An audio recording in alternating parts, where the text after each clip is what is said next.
फर्जी मुकदमे और जेल भेजकर डराया जा रहा है। हम सड़कों पर आंदोलन करेंगे लेकिन तारीख नहीं बताएंगे।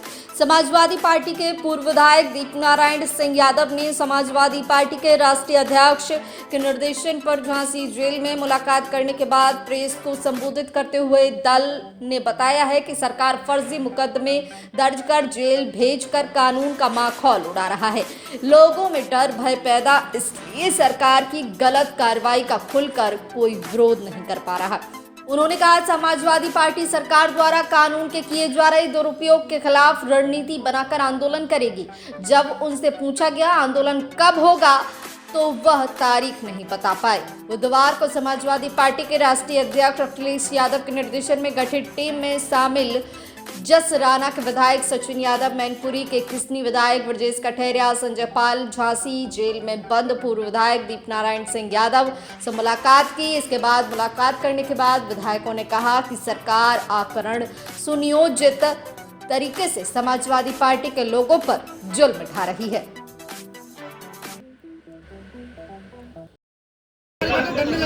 अगर कोई आम आदमी डर रहा है तो मजबूत डिबेट इसीलिए होता है। तो इसीलिए हमारी पार्टी जो आम आदमी है भाई वो आपसे ही उम्मीद करेगा। तो हम लोग तो इसीलिए आज आम आदमी की बात तो बात की, हम आपकी पार्टी की बात कर रहे हैं, हम आपकी पार्टी की बात कर रहे हैं।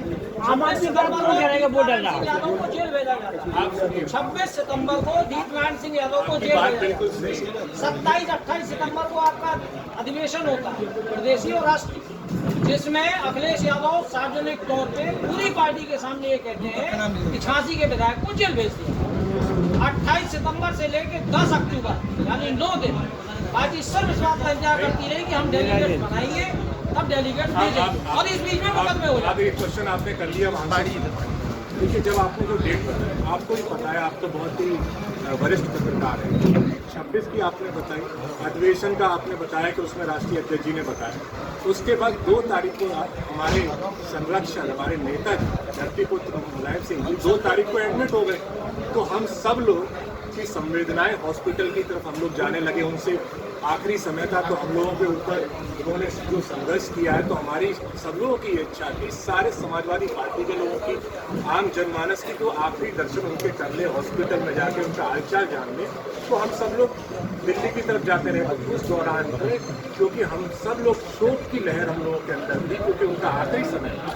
हम लोग वो काम नहीं कर सकते थे कि उसकी प्रोटेस्ट में हम लोग नहीं जा सकते। जैसे ही वो जब हमारे साथ वो दुर्घटना हो गई, हमारे नेताजी हमें छोड़ के चले गए, उसके बाद हम लोगों के जो आखिरी के रीति रिवाज हैं उनको खत्म करने के बाद, क्योंकि हम लोगों के नेताजी ने जिंदगी भर किसानों के लिए। चलिए विधायक जी, अब अगली क्या रणनीति है? अब अगली रणनीति बता दीजिए। प्रश्न किया करते हैं, इस बार मेरी इच्छा है कि हम आपसे प्रश्न पहले अपना तो बता दिए, हम लोगों को बुलाया क्यों? बस यही कुछ अब हम आपसे प्रश्न करना चाहते हैं नहीं आ रही कि मीडिया हमारे समाज का चौथा स्तंभ है। ये समाज का आईना है और वो आईना है जो सही चीज आम जनता के सामने ला के रखता है। ये जो हो रहा है आज झांसी के अंदर,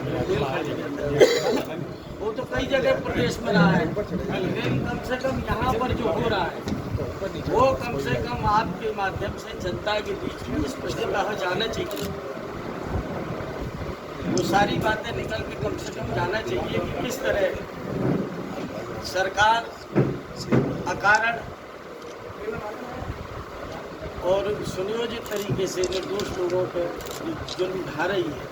कम से कम वो बात सरकार के सामने, जुल्म कोई भी और कोई भी जुल्म करे, लेकिन वो गलत होता है, नहीं होना चाहिए। हम भी इस बात के पक्षधर हैं, लेकिन जो एविडेंस कहते हैं, जो प्रमाणित तथ्य में कम से कम ये चीज़ सामने आ और कम से कम स्पष्टता हो इस बात कि लगाए गए आरोप बुनियादी तौर पर सही है, तो निश्चित रूप से उसमें कार्रवाई को हम भी ये चाहते हैं। लेकिन अकारण राजनीतिक कारणों से यदि किसी को प्रताड़ित प्रताड़ना की जाए तो निश्चित रूप से इसमें हर व्यक्ति को, और सबसे ज़्यादा जो मेरा आईना है समाज का वो है हमारी मीडिया। कम से कम आप लोगों को उस चीज़ को सामने स्पष्ट होना चाहिए। ये जो तमाम आपके यहाँ चल रहा है, इसमें जिस तरह की FIR लिखाई गई, किसी घटना की एक FIR होती है, लेकिन एक ही घटना को कई भागों में बांट के FIR करना। घटना में जो लिखा है, उस घटने में आप अगर उसका परीक्षण कर लें किसी विद्वान वकील के द्वारा, अगर आप परीक्षण करें तो स्वतः आप संज्ञान में आपके आ जाएगा या फिर किस तरह इस प्रायोजित तरीके से इसको करने का काम किया गया है। अब ये FIR है, FIR संख्या देखिए ये है मेरे पास। अब इसमें ये दर्शाया गया कि हम पापा को खाने देने जा रहे थे, घटना का स्थान कोई दर्शाया गया और खुद इसको ही दूसरे FIR में क्रेश कर रहे हैं। कम से कम ये सारी चीज़ें नहीं होनी चाहिए। और इसमें दिखा रहे कि रात के 12 बजे कन्नौज में सकुशल दाखिला करा दिया गया और बाकी बात फिर रचना रची जा रही है। तो इस तरह की तमाम सारी घटनाएँ जो दर्शाती है, निश्चित रूप से ये प्रायोजित तरीके से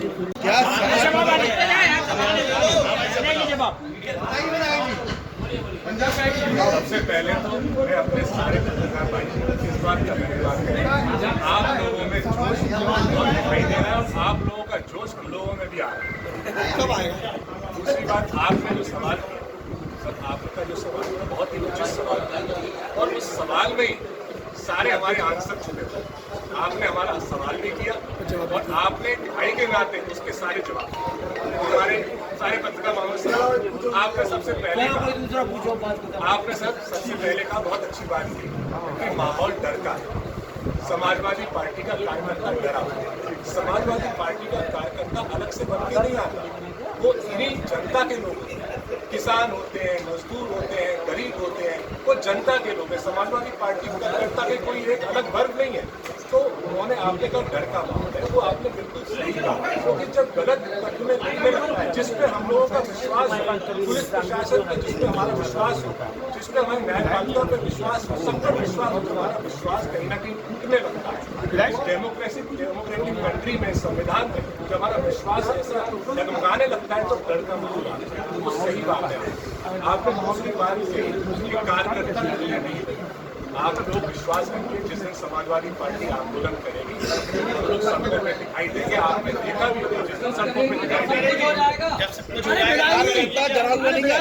जब सब कुछ हो जाएगा तब करेंगे। अभी कुछ नहीं बताइए जी। अरे भाई जी बहुत अच्छी बात है विधायक जी, आपने कहा आपका कार्यकर्ता जरा हुआ है, लेकिन मैं पूछता हूँ कि आपका कार्यकर्ता सरकार आते ही साथ बाहुबली कैसे हो जाता है? बताइए आप। जब सरकार आती है तो बाहुबली हो जाता है, आज डरा हुआ कैसे?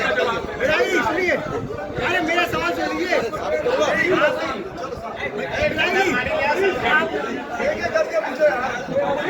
आपने कहा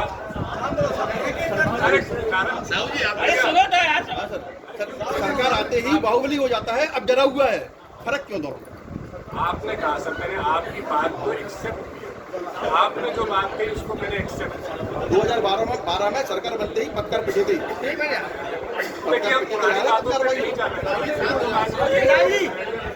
आपने कहा कि समाजवादी पार्टी कार्यकर्ता या अन्य कार्यकर्ता डरे हुए हैं, तो योगी जी की सरकार दोबारा क्यों आ गई है डरे हुए? दोबारा आपको भी पता है कैसे आ गई?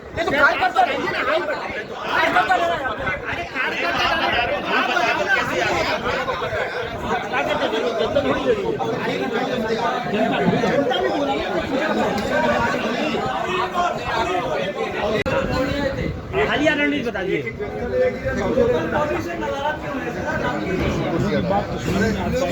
अरे श्रीमान जी, मेरा सीधा एक सवाल है कि अब रणनीति क्या है आज? क्या देखिए रणनीति कानूनी तरीके से नियमों को, न्यायपालिका पर विश्वास है। कानूनी तरीके से हम लोग हमारे वो लोग कोर्ट में भी अपनी बात करते हैं और जनता में भी हम लोग। भाई साहब ने हमारे वरिष्ठ पत्रकार साहब उन्होंने कहा कि विपक्ष का काम है, उन्होंने बिल्कुल सही कहा है कि विपक्ष का काम है कि जनता के अंदर अगर कोई गलत भावना हो, कोई डर का माहौल हो तो उसको विपक्ष को दूर करने के लिए आगे आना चाहिए। कि फिर उन्होंने उनकी बात बहुत अच्छी कही उन्होंने। इस बात से हम लोग सहमत हैं। हम लोग न्यायपालिका में अपनी पैरवी करेंगे और जमीन पर भी आगे हमारे प्रोटेस्ट आपको आगे चल के जाने देंगे। कब से प्रोटेस्ट कर रहे हो यार? प्रोटेस्ट की कोई योजना नहीं बनाई। धरने की योजना अगर हम आपको बताने लगेंगे पहले से हमारे न्यूज़पेपर में निकलने लगेंगे। माननीय विधायक जी, अरे श्रीमान जी, अभी जो प्रोटेस्ट हुआ उसमें आपने जिलाध्यक्ष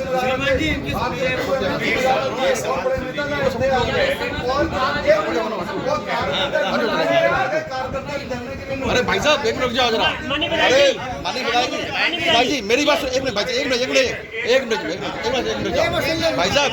माननीय विधायक जी जब से हाँ बड़ा सवाल बड़ा सवाल है, बड़ा सवाल। देखिए अगर मीडिया मेरा समर्थन कर रही है तो कोई ना कोई बात होगी। मैं बिल्कुल स्पष्ट नीति में पूछूंगा, पूछेगा रास्ता वो है वो, इसलिए कोई थोड़ी सी मतलब सवाल ऐसे कर रहे हैं।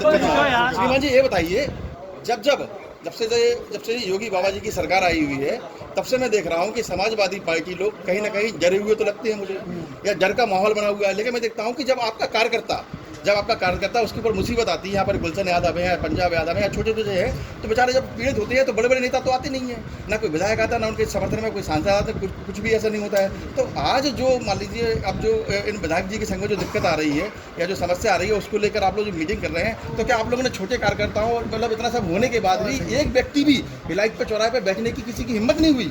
क्या एक व्यक्ति भी आपकी इतनी बड़ी समाजवादी पार्टी में, वैसे तो इतने दमंग है भाई, वैसे तो दबंग कितने हैं ये तो मैं कह नहीं सकता क्योंकि ये तो सब लोगों ने देखा हुआ है। तो ऐसा क्या हुआ कि ऐसी दबंगी कहाँ चली गई कि एक व्यक्ति नहीं मिला आपको जो इतना बड़े कांड होने के बाद भी? मैं मानता हूँ कि सरकार ने गलत किया है, मैं या नहीं मानता हूँ वो आप जानते हैं, सबको सब मालूम है, सबको सब दिखाई दे रहा है। तो क्या ऐसा हो क्या गया है कि डर का माहौल क्या हो गया? आप लोग डर गए हैं क्या?